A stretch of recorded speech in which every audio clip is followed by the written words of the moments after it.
Okay. So tonight we wanted to talk about, basically how we really started to grow our income. And, I've been a coach for, I guess, 3 years in April. Me too. And, yeah. And, but like our business really started to pick up like over the last year. And it started after the Success Club trip to Punta Cana.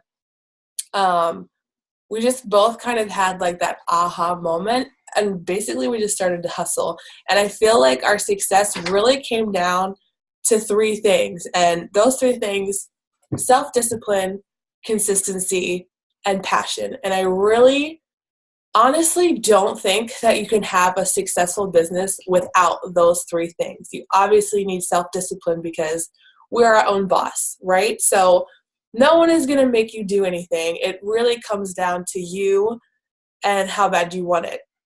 And obviously you have to go through the motions consistently, because you can't just show up once or twice a week and expect to have a thriving business. And then, passion, it's kind of a given, right? I don't think anyone should start a business without being passionate about what they're doing. And I think, what we do, there's so much to be excited about and so much to be passionate about. Because we've seen the testimonies and the stories and the transformations. Like, obviously this is completely life-changing. So, and I kind of had like this aha moment when I was listening to Jessica Pasola. She was doing a video, and she just talked about sharing fearlessly and going through your business fearlessly. And I was like, wow, that's like really good. It was like one of those simple things, but like something that just like punches you in the face. And I just like had that moment, like, yeah, like this has completely changed my life. Like, you guys have seen my before pictures. Like, obviously, like I was a different person 4 years ago. So, and I just like really started to allow that transformation and that passion like go through my messages. And it was no longer like, oh, I don't want to like freak anyone out with how excited I am about this. Like, cause you know how like you put your walls up and like, in case they like say no, like you want to come off as like, oh, it's not a big deal anyway. You know what I'm saying? Like we want to protect ourselves. But I just like, I don't know. I just completely opened my heart, and I started telling people this has changed my life. And even telling them like, I get so excited about this because I know the potential of like what this offers. And so besides that, there were definitely a couple other things that we really had to start doing in order to just really get our priorities straight. So like one thing was we stopped watching TV. Like literally, like we completely stopped watching TV. Jake, stop. Sorry, my cat's trying to fit in this box that is like a quarter of his size. Into this box. So, anyway. So, just to give you an idea, realistically, and it kind of sucks to say it now, we probably watch TV 4 nights a week, and probably more than 4 nights. It was like every single night. Yeah, probably 2 to 3 hours a night, at least. And we used to just complain about like how busy we were, and like I used to get home. This is probably like maybe 16 to 18 months ago. I would get home from work and just ask her how her day was, and I would ask her how that Beachbody thing is going, and then I would and this is. I have no, it bothers me to say this now, just because of where I'm at now, but, I'm with family now, so I just share openly. I would get pissed off, at her, not like mad, but I guess I didn't understand, why we were spending more on Shakeology in each month than we were making. Because literally, like, before I went on Success Club trip, I was probably making like $100 a month. Like, it wasn't really that much. $200. 200 is a stretch. Yeah. Like my paychecks were like $33. Like, yeah. You know what I mean? Like, so it wasn't. I sat down just like with our statements, and then like, went into her back office and looked at the two, and like, and we were just, in the red, like every single month from an income to like expenditure standpoint. And I didn't understand that. I'm like, how is this, how is this business. And, you know, and really, when it, I'm reading a book right now called Extreme Ownership, and, I was totally looking in the wrong place. I wasn't looking, I should not have been looking at like her actions. I needed to take that questioning and just turn it inwards. I needed to start looking at myself, which is really what I started to do. And that's, and in that process, I started to look at myself. I think you started to look at yourself. And then once we got more on the same page, we started to just look at ourselves and our business. And then we started to set, our individual goals kind of merged and became our goals. And then we started going after the same thing. But it really started at the individual level. Like, nothing changed until we changed it in ourselves. It wasn't like I told her, you need to do more. She was like, yeah, you're right. I really should do more. And then like all of a sudden, like, boom, everything changed. Like that, it wasn't like that at all. And it wasn't her saying, hey, you need to start working out and losing weight because you're going to die. Even though she told me that, like, your decisions are really going to catch up to you. And I mean, she literally sat down and said, like, you have to change. Like you have kids, like you can't breathe when you tie your shoes. Like it's a problem. Like, and I mean, and it didn't take her saying that to get me to change. Like we both had to just decide that we wanted it, that we were willing to like do crazy things, get up early and cut out watching TV and all the fluff that had like filled who we were before that. And, and we just started, we started aligning our actions with our goals, basically. Yeah, for sure. And that's a big thing. Like, no one can make you do it. You know what I'm saying? Like, it's not up to your upline for you to be successful.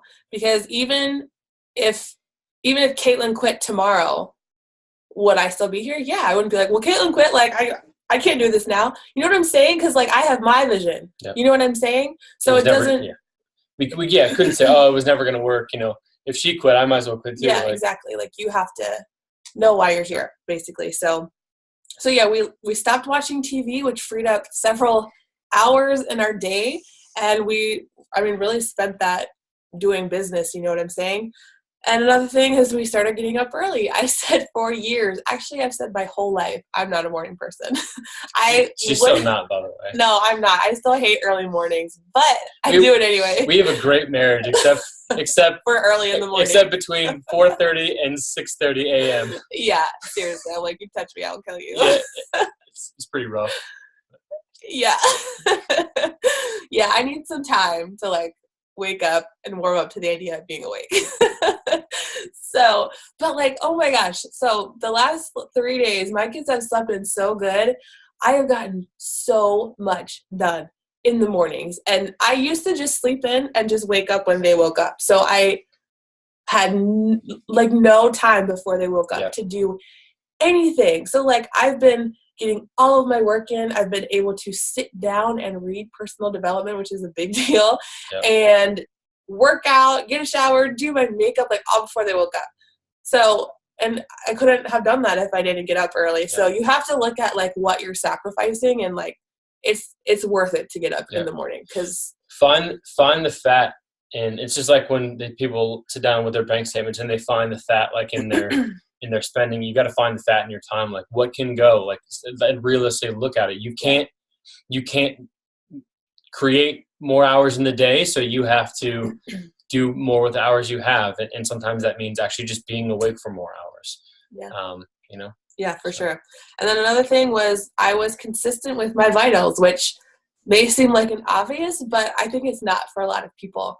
Like I said earlier, you can't show up, once or twice a week and expect to have a thriving business. Like success is determined by the little things you do every single day, because we know that it's the small things that turn into something big, just like in our health and fitness. Obviously, you can't work out once a week and be like, I'm going to get a six-pack by the end of the month. Like, obviously, that's not going to happen. You know what I mean? But consistently, when you show up, when you choose, the good food over junk food, when you choose to show up in your workouts, like, obviously, over time, you're going to get the results that you want. And it's the same exact thing with your business.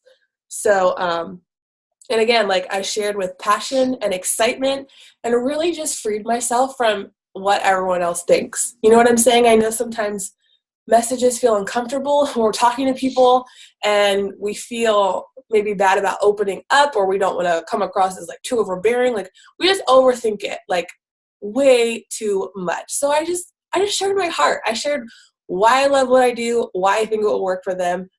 You know what I mean? And also I know if people say no, like they always come around eventually. You know what I'm saying? So I just didn't let it get to me. I was okay with the no because I was like, whatever, I'm still going to do what I'm doing. And usually at some point they come back around. So another thing is I tracked my time. I think it's super effective to set a timer when you're working because you have to.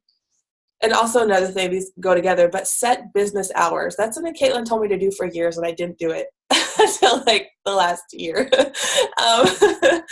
Because I just like, I was kind of like, whatever, I'll just do it whenever. I'm a stay-at-home mom. It doesn't matter. Like, I have free time. But like, I started realizing that even though my business wasn't very successful, like I was on my phone like all the time. And to me, like when I think about Beachbody, it represents like freedom for me. You know what I'm saying? So like, being on your phone all the time, but then not getting anything done, that's not freedom at all. That sucks. Like really hardcore. Yeah, that's the opposite. Like that's a prison. And I didn't want to be a prisoner to my phone. So again, I know that I have some time in the morning to get stuff done. So it's a very like sacred time. You know what I'm saying? And if I want to be consistent with my vital behaviors, like I probably have to get it done in the morning, or else it'll still happen throughout the day, but it's not going to be as effective. I won't get as much done. And I don't know about you guys, but like if I sleep in and I don't get to get that done in the morning, I'm like frazzled all day because I feel so behind in everything. And I hate that. So then like it does for your business, like what starting your day with a workout does for your body. Well, totally. You know, and it's kind of like, I mean, how many of us have been stuck in this place? Like, you're like not your body, but like your mind, you mistake being busy as like progress. Like you mistake like doing a lot of stuff and actions as actually like forward momentum, and it's not the same thing. But it can feel like the same thing. You can do like a lot of, you know, I'm guilty of that. She grinds me all the time about that, you know. You know, and it's just dialing in. Like there's like with all the groups and things that we have, like you can be like engaged in a lot of stuff, but it's not your main thing, you know?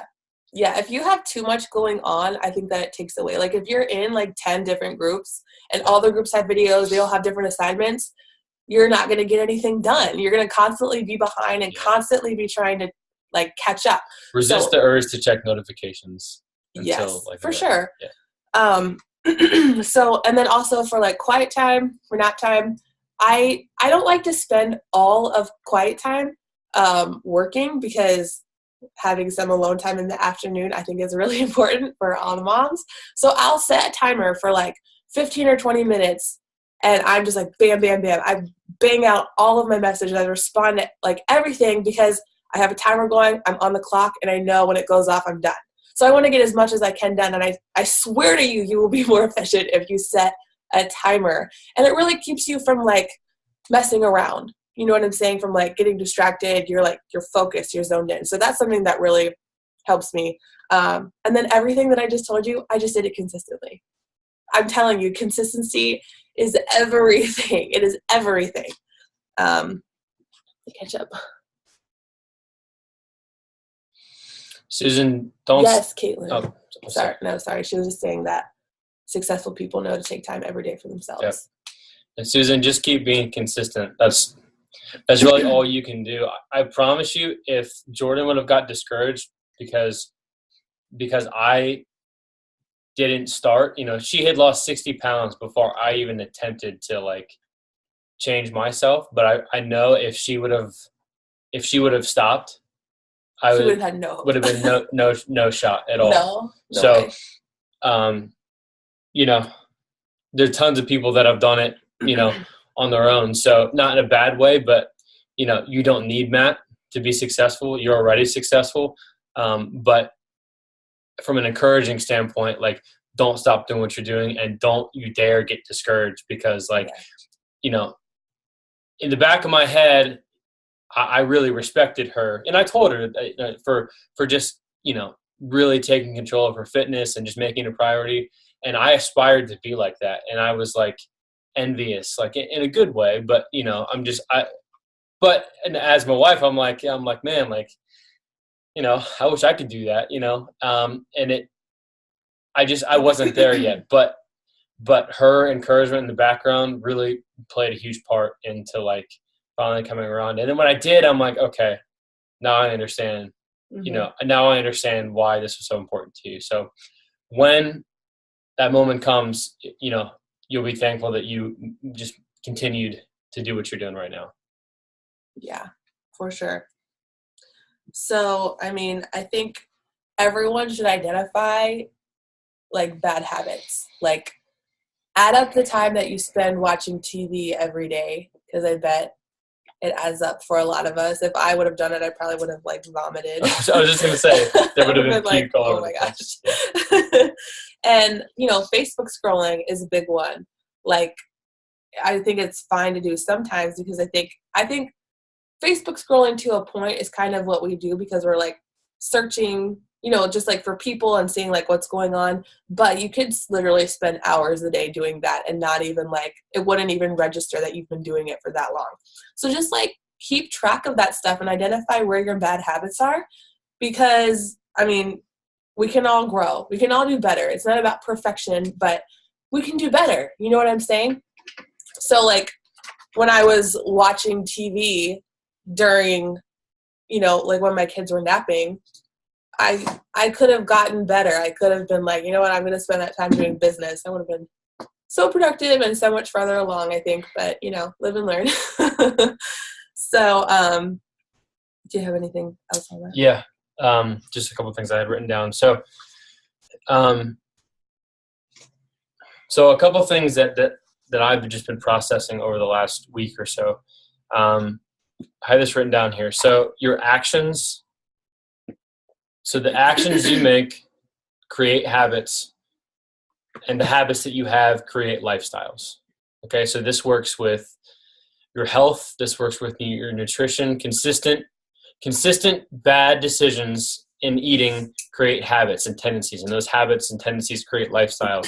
Now, that kind of transcends all areas of our life. But the cool thing about that is that works in reverse. You can reverse engineer that. So new actions create new habits, and new habits create new lifestyles. But the key that holds that idea together is consistency, and it works for you and it works against you. So if you're consistently making bad decisions, you will eventually have consistent bad lifestyles. And the same thing is true with your health, with your fitness, and your business. And it works both ways. But just remember that, because that's a powerful concept. It can either push you in one direction or in the other direction. And every decision is going to do one or the other. Like almost no decisions just don't have a positive or negative effect. Pretty much everything moves you closer towards your goal or farther away from your goal, or closer towards health or farther from health, or fitness, or whatever you want to look at it. So actions create habits, habits create lifestyles. Yeah. And then just to add, like, keep in mind that you're not going to see growth overnight. So like you have to be consistent for a while before you start seeing fruit. Like you can't plant your garden and then be pissed off when the next morning you're like, where are my plants? Where are my freaking tomatoes? Like, you know what I mean? It obviously takes time to see growth. So keep that in mind. Like there's like a 3-month lag in the business. So all of the seeds that you're planting right now, you're not going to see fruit from it right away. Not everyone is going to say yes. So you need to ask yourself, like, what are you going to do when 20 people in a row tell you no? What are you going to do when someone doesn't respond? What are you going to do if someone unfriends you because you're talking about like how healthy you are all of a sudden? You know what I'm saying? What are you going to do when that happens? And I think you need to go back to why you started in the first place. Yep. Because the mission never changes. The method might, you know what I'm saying? I heard Tracy Morrow say, marry the mission, date the method. And just go back to why you started. So when you're feeling discouraged, you're like, everyone's saying no. Just remember why you started, why you're here. You didn't sign up because you're like, everyone's going to say yes. Everyone's going to buy challenge pack. Like, no, like influence, like happens with consistency. You know what I'm saying? Like, become the go-to person for everyone who like, they just naturally come to you. And I feel like that's something that like I've really accomplished like in my Beachbody career. Like when people are curious about Whole30, I'm their go-to person. Working out when they're pregnant, you know, the Whole30 recipes and paleo recipes, that kind of stuff. Like I just pop into people's heads. Like I get messages like that all the time. So it's just because I've been consistent. That didn't happen 3 years ago. You know what I'm saying? It's really been happening in the last year, but it's because I'm still here. I'm still sharing. Even in the ups and downs of my business, like people have seen me consistently on social media sharing. I have never stopped like my fitness journey and sharing it, posting my results. Like, so I'm people's go-to person. You know what I'm saying? Like they think of health and fitness and I pop into their head, you know? So like keep that in mind. Like never stop being consistent in those things because it's building trust and people are watching even when you don't think that they are. Yep. And just a concept that I've been thinking of, and I'm actually going to draw this out. There's a book by Jocko Willink. He was a retired Navy SEAL, and he's got a book called Discipline Equals Freedom. It's the same book, same guy who wrote Extreme Ownership. But one of the things he talks about in the book is just that the process, you know, for whatever you're in life or business, the process is actually the key. And that's where all of the real magic happens. And, you know, everyone wants the end result, you know, and he said something in this book, and I'm going to paraphrase, but a lot of times people find themselves losing sight of their long-term goal the moment they have a small-term miss. So like the moment they miss a small-term goal, they lose sight of the long-term vision because they were so focused on that. So you got to live in the process. And unfortunately, the process is a difficult place to be in.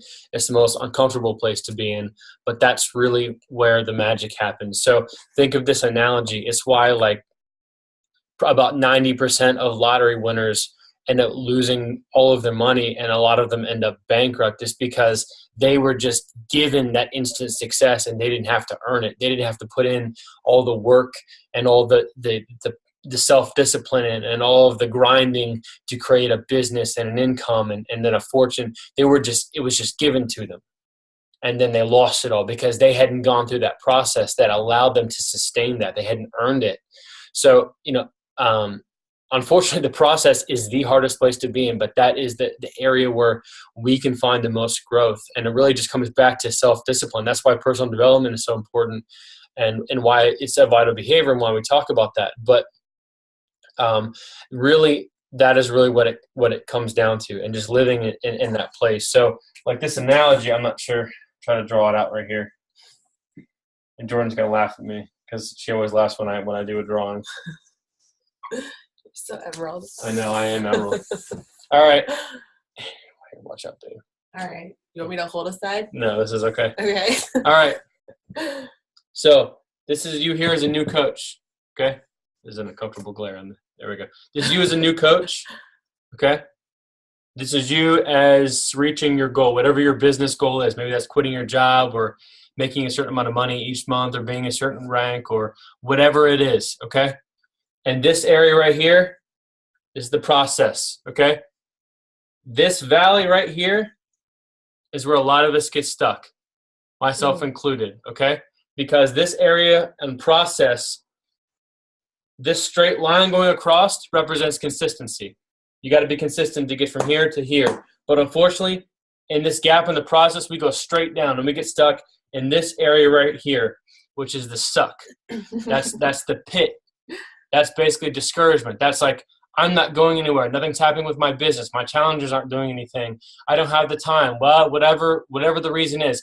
But this area right here is either going to make you or it's going to break you. But it really comes down to like Jordan was saying earlier, like what tough decisions are you willing to make? Like what areas are you willing to like let go and improve on and develop in yourself? Like we can complain about what we don't have, or we can start looking at what we need to do in ourselves to actually get where we want to go, because some things we can't control, but everything that we can control, we should at least try to control.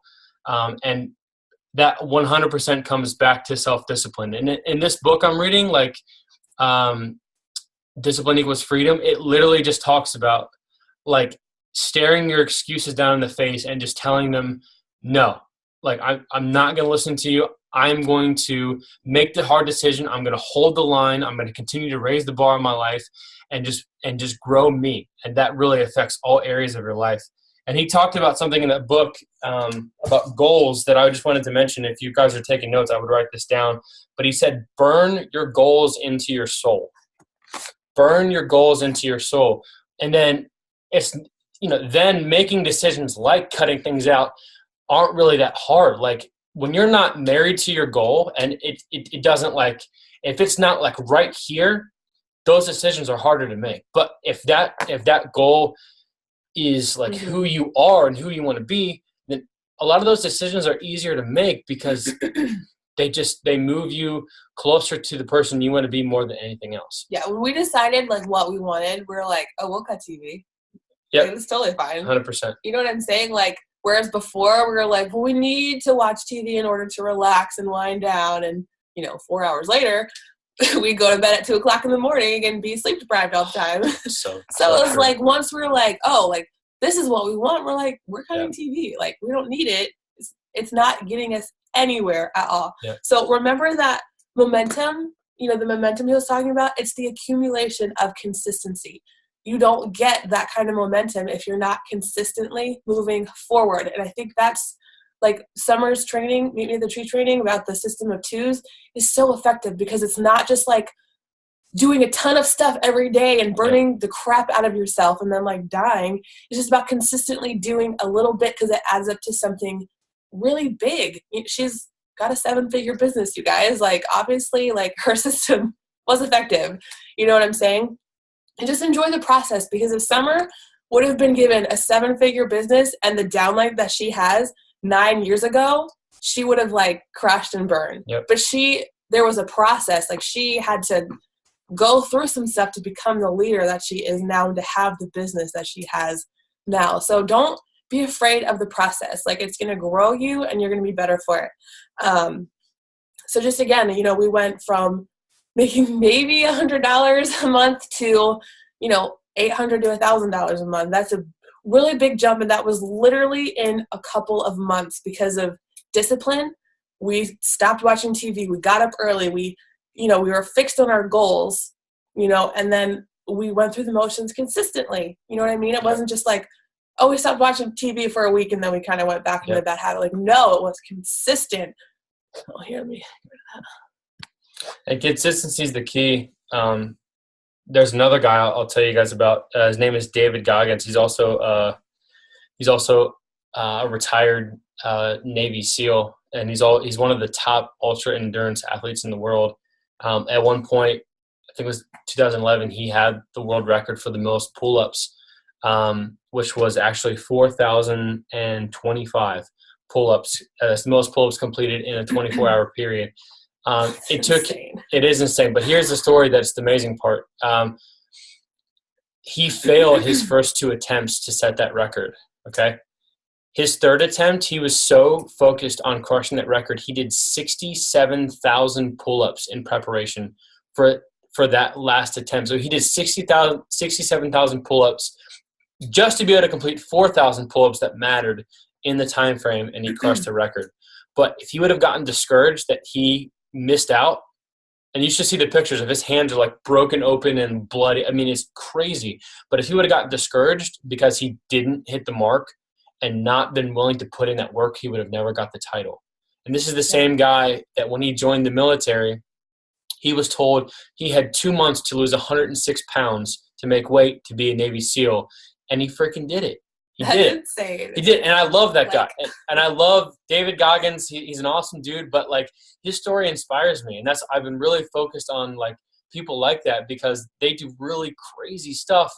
And they make no excuses. It comes right back to like what they can do and working on themselves and just becoming better, like, internally and mentally, and then applying that to everything else. And then everything else just falls into place. Mm-hmm. Oh, and Vanessa, so I work probably, Vanessa asked how many hours I work and how many days a week. I work probably like 2 hours a day, I would say. Yeah, probably not. Definitely no more than 3, but probably around the 2-hour mark. 2 a day. 2 a day, yeah. And then I do Monday through Friday. Sometimes we do stuff on Saturdays, but it's not like I do not work every Saturday, and Sunday is like always off. So it like.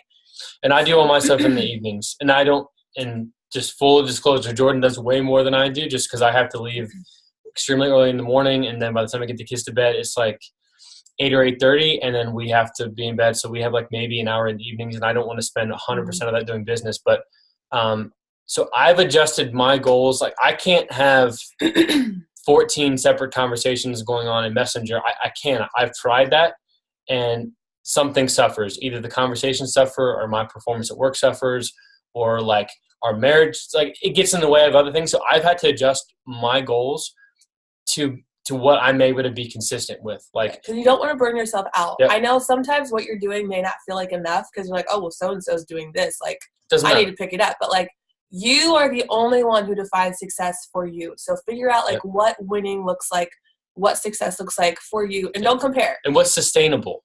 Yes. Because you could work, like he tried to get up at 4:30 every morning. It lasted 2 weeks, and then he was like dead. And then he had to take like 2 weeks to recover and catch up on sleep because he was so dead. It was tired. too much. So we're like, okay, that's not going to work out. So, and like, again, like your method will change. Like we've had to change up our schedule like so many times because we're like, you know what? This was cool, but like we feel like we're not like doing so well here. So we just adjust, and that is okay to change things up, to adjust things. It's totally fine. And also keep in mind, like I can get a lot done, and Wes couldn't get as much done in the time that I spend. So like, I just want to like reiterate that like messages and stuff like that, it's a skill. And like, like if you're like newer and you're like, what? Like it takes me like so long to like talk to people, and that's fine. Everyone starts out there, but like it's a skill, and you get better at it. Like you start to get used to the objections and like what people are saying, and like, the questions people ask you, you're able to just answer like faster. Like I can go through messages like this, and Wes is like still on one. He's like, yeah. Like, and if we need to like edit a video, I'll do it super quick, and just I have. Yeah, he has his strengths. I have mine. Yep. So Vanessa said, give us an example of what like a 2-hour workflow looks like for you. So in the mornings, I get up and I either work out first or do my power hour first, just depending on the day and stuff. Yeah. So, I mean, I just go. Usually I'll start with responding to the messages that came in like overnight or that I didn't get to in the evening. I'll just bang those out, and then I'll start on like my new stuff. I'll start on my, finding friends, new connects, invites, follow-ups. I'll bang those out. And then since the kids are sleeping, like if people respond to me right away, I'll just like message them back and forth because I have the time to do it. So instead of like dragging things out for like a couple days, I do as much as I can like in that time till my kids get up, and then I'm done. Put my phone away, and like if they're like playing nicely in their room, which rarely happens, I'll like maybe do a couple messages. But for the most part, like I'm pretty much like done with messages until they go down for quiet time, nap time, and they'll set a timer for like 20 minutes maybe, and I'll just bang stuff out. And then depending on how our evenings are, maybe I'll do like a couple more messages, but so I like break it up into chunks. It just kind of depends on what the day looks like. But I get a lot of it is responding to messages, because I mean, I personally get a lot of messages in. Like I feel like I have at least 10 every time I check my messages. So I just bang those out, and yeah, that's what I do. So, So yeah. We have about 3 minutes if anyone has any questions. Posting is like separate. I don't really include that in my power hour. And that is something that I'll do throughout the day. Like even if my kids are awake, like I'll post when they're up. It's not a big deal. But sometimes like, usually if I'm like reading personal development and something sticks out, I'll just like take a second and like write up my post because like when my kids wake up, they're like really needy. So I'm not going to have a chance to like sit down and like focus on like what's on my heart. So I do try to get in a post in that time before they wake up. Sometimes I do, sometimes I don't. Like I don't bullcrap it. If I don't have anything valuable to share, then I just wait until I do. So yeah, and I usually try to post like three times a day, probably. Depending. Sometimes I feel like I have like so many things to like post and talk about, and then other days I'm like, nothing. I know, I'm like, let me take a picture of these beautiful strawberries I just ate. You know what I mean? So yeah. What else? Time Hop. Oh yeah, Caitlin. Time Hop does give good ideas. Yep. So we have about 2.5 minutes. Does anyone have any questions they want to put in the chat or unmute? You can unmute yourself too, since we run short. But anyone? Yeah, Kaylin, all my fitness ones, I'm like, ooh, I'll just take a snapshot of that and save it for later. Because we've been doing this for like a couple years, so there's usually some good fitness memories that come up. That's true. So, all right, you guys. Well, that's pretty much all that we had to share. So, thanks for hopping on. We really appreciate you guys taking time out of your evening to talk with us. Thanks for showing up. Because doing Zoom calls with like one person is not that very fun. So, anyways, have a good night, and we'll talk to you guys later. See ya. See you guys.